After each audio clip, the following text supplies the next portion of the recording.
Assalamualaikum warahmatullahi wabarakatuh. Perkenalkan, nama saya Teni Yuliani dari jurusan Pendidikan Bahasa Indonesia Fakultas Keguruan dan Ilmu Pendidikan Universitas Sultan Ageng Tirtayasa. Pada kesempatan kali ini saya akan menjelaskan materi tentang nilai-nilai kehidupan, unsur pembangun, dan kebahasaan dalam cerita pendek.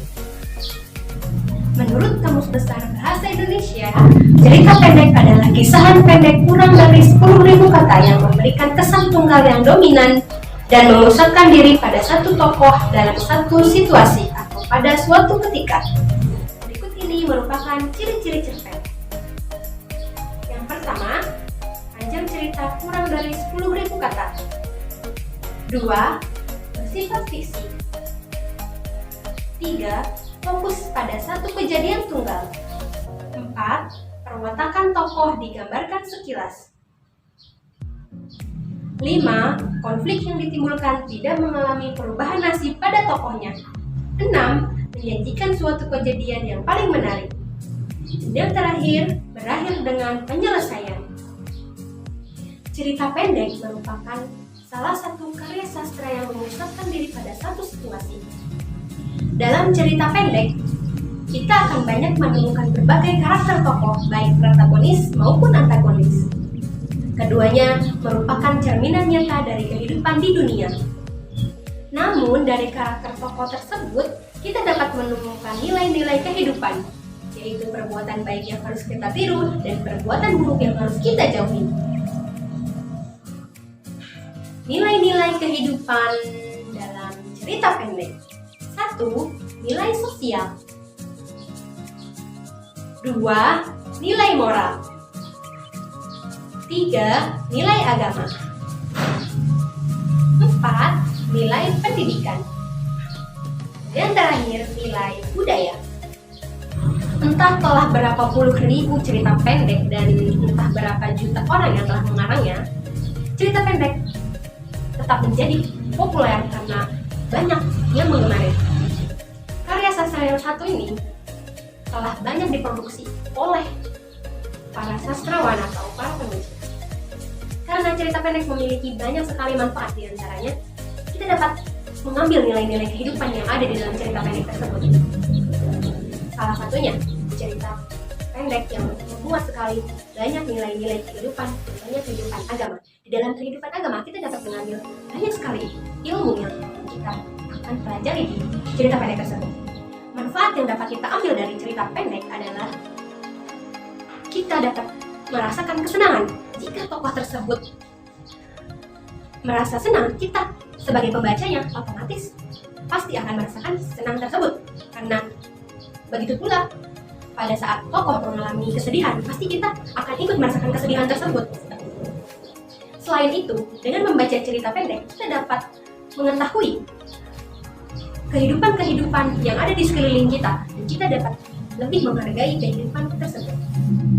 Dalam cerita pendek, tentunya kita akan mendapati tokoh antagonis atau tokoh jahat yang harus kita jauhi perbuatan tersebut. Contohnya bersifat angkuh. Tokoh angkuh tersebut harus kita jauhi karena merupakan suatu perbuatan buruk yang harus kita jauhi. Selanjutnya, unsur-unsur pembangun dalam cerita pendek terdiri dari dua, yaitu unsur ekstrinsik dan unsur intrinsik. Unsur ekstrinsik adalah unsur yang terdapat di luar cerita, sedangkan unsur intrinsik terdapat di dalam cerita. Unsur ekstrinsik terdiri dari latar belakang masyarakat dan latar belakang penulis. Unsur intrinsik cerpen terdiri dari tema, amanat, penokohan, alur atau plot, latar atau setting, dan yang terakhir gaya bahasa. Unsur kebahasaan dalam teks cerita pendek. Yang pertama ada bahasa tidak resmi atau bahasa sehari-hari. Dalam cerita pendek tidak selalu menggunakan kalimat atau kata-kata baku. Bisa kita gunakan bahasa sehari-hari. Misalnya, coba deh kamu pikirkan, apa sih alasan kamu untuk menjadi seorang guru? Pasti ada alasannya kan? Seperti itu contoh. Kedua, kosakata. Sebagai seorang penulis, tentunya kita harus menguasai pembendaharaan kata. Selanjutnya, dalam unsur kebahasaan terdapat majas atau kata kiasan. Kata kiasan ini sangat berpengaruh pada satu cerita pendek untuk memperindah suatu karya sastra dalam cerita pendek ini. Dalam majas atau dalam kiasan terdapat 4 macam, yaitu majas perbandingan, majas pertentangan, majas perulangan, dan majas pertautan. Selanjutnya adalah peribahasa.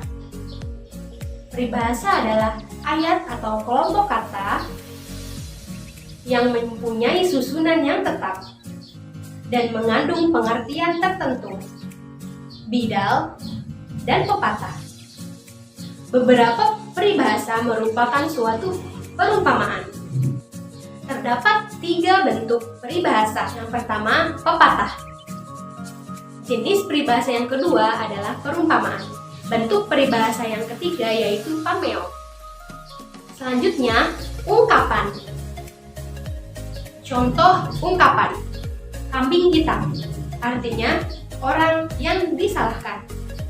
Mungkin cukup sekian penjelasan materi dari saya. Kurang lebihnya mohon maaf. Wassalamualaikum warahmatullahi wabarakatuh. PPLK 2020 tetap jawara, selalu berkarya.